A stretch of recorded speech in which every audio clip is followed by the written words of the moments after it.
All right, Ms. Wagman, here's your video review from our lesson this week. One thing we didn't really address during the lesson, but I just noticed right now, is that I think we've got a little bit, our left arm, our arms are too straight with the club at address.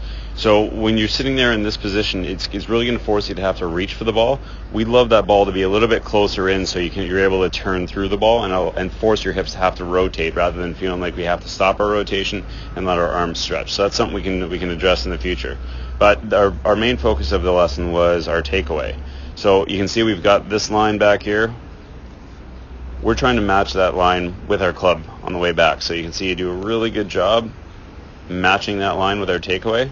If we go back to address, you can notice how it's parallel to your club shaft. So we're trying to basically get that swing inside the slot. So as we go back, our first measurement will be when your left arm's parallel to the ground, so right about there.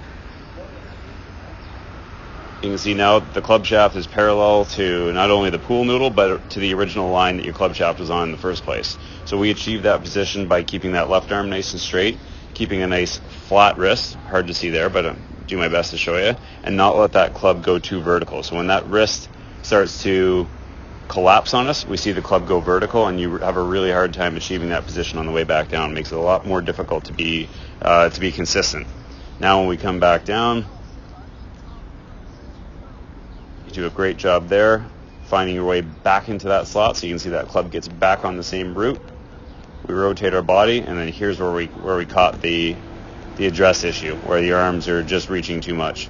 When you come through here, we should be trying to turn our body through impact, and instead we have to almost stop, pop up, and really reach for the ball. So the ball's going to tail off to the right when that happens. But that's just a small static adjustment that you can make when you're practicing next time out. Good job all around, though.